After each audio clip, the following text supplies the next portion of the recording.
बिस्मिल्लाहिर्रहमानिर्रहीम। अस्सलाम वालेकुम दोस्तों और बुजुर्गों नाज़रीन, तुहाडे सामने मैं अगली वीडियो नाल हाज़र हाँ। ਇਹ ਤੁਸੀਂ ਦੇਖ ਰਹੇ ਹੋ ਕਿ ਇਹ ਇੱਕ जड़ी बूटी ਦੀ बेल है ਜਿਹੜੀ कि आम वैसे तो पाई भी जाती लेकिन इन्नी आम भी नहीं होंगी क्योंकि मैं ਹੁਣ ਇਹਨੂੰ ਲੱਭਣ ਵਾਸਤੇ काफ़ी दूर ਜਿਹੜਾ ਨਾ ਅਸੀਂ सोसाइटी ਦੇ ਵਿੱਚ ਆਏ ਹਾਂ ਤੇ ਇੱਥੋਂ ਇਹਨੂੰ ਆਣ ਕੇ ਤੇ ਦੇਖਿਆ ਕਿ ਇਹਨੂੰ ਕਟਾਈ ਖੁਰਦ ਵੀ ਕਿਹਾ ਜਾਂਦਾ ਹੈ, ਇਹਨੂੰ ਕੰਡਿਆਰੀ ਵੀ ਕਿਹਾ ਜਾਂਦਾ ਹੈ और इस तो इलावा काफ़ी नाम इनू भट्ट कटाई भी कहा जाता है और पंजाबी दे विच इनू मोकड़ी भी कहा जाता है। तो इस तो इलावा भी इहदे काफ़ी ज़्यादा नाम ने, वो तुहानूं मैं वीडियो के शुरू के जिहड़ा तुसीं देखोगे सारे तकरीबन लिख के तो वो दस दियाँगा। ये एक खारदार बूटी है और ये तुसीं देखिया कि जमीन ते बिछी हुई हुंदी है जिस तरह कि तुसीं देख रहे हो। मैं तुहानूं होर भी दिखाना।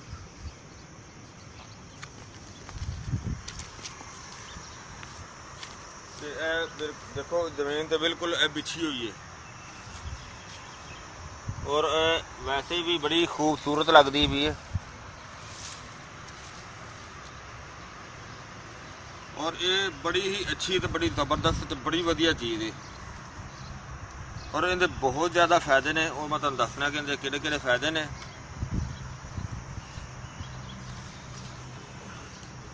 और ये जरा इनकी तसीर है वह गर्म तो खुश्क हैगी है और ये साडे आम पंजाब के इलाकों के भी पाई जाती है और बहुत ज़्यादा इलाकों के भी पाई जाती है और इनका इस्तेमाल जिहड़ा ना वो मुख्तलिफ तरीक़ों के नाल कीता जाता है। यानी कि ये दर्दां वास्ते भी बड़ी मुफीद है। अगर इस बूटी नूं पूरी दी पूरी यानी कि पत्तियां समेत या फल समेत सारा कुछ कट के इनू अगर इनका तेल बनाया जाए, इनू तेल दे विच जला के और इस दे नाल अक दे पत्ते शामिल करके इनू जला के और तेल की मालिश की जाए तो वह भी बड़ी बेहतरीन तो बड़ी ज़बरदस्त तो बड़ी वधिया चीज़ है। और इस तो इलावा इसका तुसीं देखिया कि जिहड़ा फल है और ये एक होर हुंदी है, ए तुसीं देख रहे हो ए नीला जिहा फुल हैगा नीले फुल वाली। इस तो इलावा एक सफेद फुल वाली होंदी है, वो इस तो भी अच्छी होंदी है। और जिहड़ा इहदा फल है वो भी दवाइयां दे विच बहुत ज़्यादा इस्तेमाल होंदा है और इहदे अगर इहदा जुशांदा बना के इहदा जिहड़ा पक्या होया फल है वाला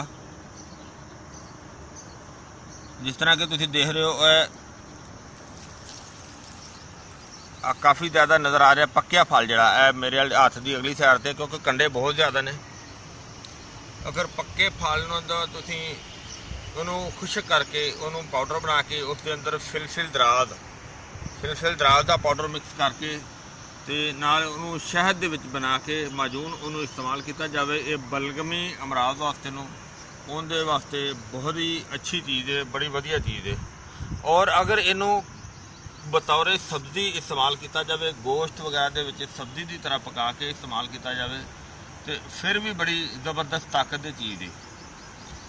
और एक चीज़ तुहानूं मैं होर दसदा जावां जिवें कि यह तो पक्या होया है और जिहड़ा सब्ज़ है जिहड़ा सब्ज़ फल है इनू अगर सुका के अच्छी तरह बिल्कुल खुश्क करके इसका पाउडर बनाया जाए और पाउडर बना के उसनूं बतौर नसवार इस्तेमाल किया जाए तो वो जनाब जी जमी हुई बलगम होंदी है दिमाग के अंदर वो नोज़ थनी उन्होंने खारिज कर देगा, यानी कि नोज़ नूं साफ कर देगा। यानी कि देखो इन्नी अच्छी और इन्नी बेहतरीन चीज़ है कि दर्द शकीका वास्ते भी वो बहुत ही ज़बरदस्त चीज़ वो होंदी है। हालांकि देखो एक आम जी चीज़ है जो तुहाडे सामने खिदमत में पेश कर की जा रही है कि ये बिल्कुल आम चीज़ है वेखण नूं ते ये कल्ला जिहड़ा है ना इनू अगर इस्तेमाल किया जाए तो दर्द शकीका दे वास्ते कितनी कामयाब किस्म की चीज़ है। अल्लाह ताला ने जड़ी बूटियां देखो कितनी ज़्यादा ताकत रखी है और इस दे जदों छिक्कां आउणगियां तो वो बलगम खारज हो जाएगी, ये दिमाग नूं बड़ा बेहतरीन जिहड़ा ना वो हल्का कर दिए तो इस दे नाल दिमाग उंज भी सुकून च हो जाता है, बिल्कुल हौला हो जाएगा। जो बलगम खारज हो जाएगी तो बिल्कुल यानी कि सर का जो वजन है वो ठीक हो जाएगा। और इस चीज़ तुहानूं मैं होर दसदा जावां कि इस दे जिहड़ी जड़ है इसे बूटी की जिहड़ी जड़ है उस जड़ का छिलका उतार के और इस तो इलावा कि अनार का छिलका यानी कि इसकी जड़ का छिलका और अनार के दरखत का छिलका उन्होंने दोनों अच्छी तरह पीस के बिल्कुल कपड़ छान करके तो उसनों जिस औरत के पस्तान जड़े ने लटक जाते हैं और इस दे नाल लेप किया जाए तो वो टाइट हो जाते हैं, हार्ड हो जाते हैं। वो बहुत वधिया यानी कि ये फायदा देने वाली चीज़ है, बड़ी अच्छी तो बड़ी कामयाब किस्म की चीज़ है।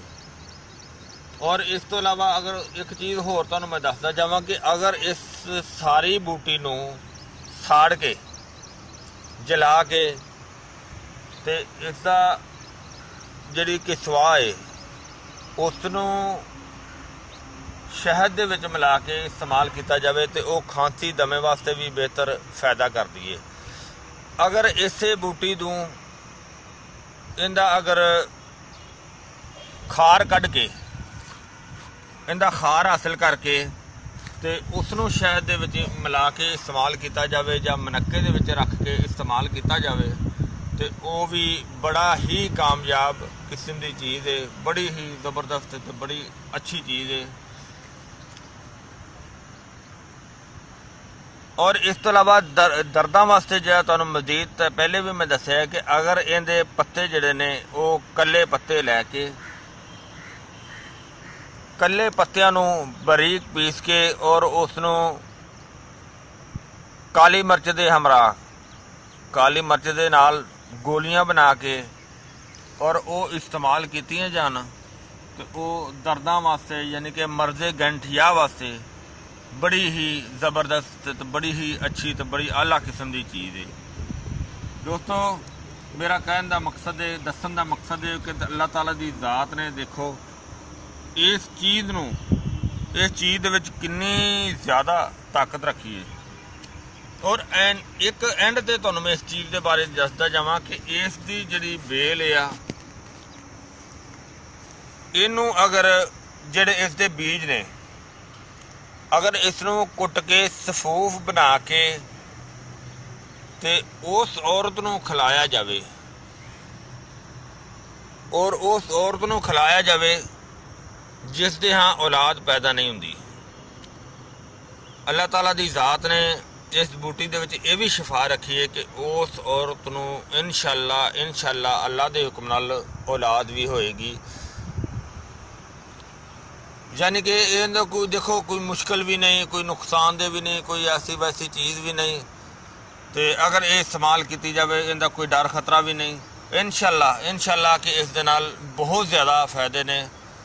देखो जी इस जड़ी बूटी की इन्फॉर्मेशन जी है वो तुहानूं दी गई है। इंशाअल्लाह कि ये तुहानूं अच्छी लगी हुई होगी वीडियो। इसनूं तुसीं लाइक करियो, शेयर करियो, सबसक्राइब करना बिल्कुल नहीं भूलना। इंशाअल्लाह अगली वीडियो नाल फिर मिलांगे। इजाज़त, अल्लाह हाफिज़, अस्सलामु अलैकुम वरहमतुल्लाहि वबरकातुहू।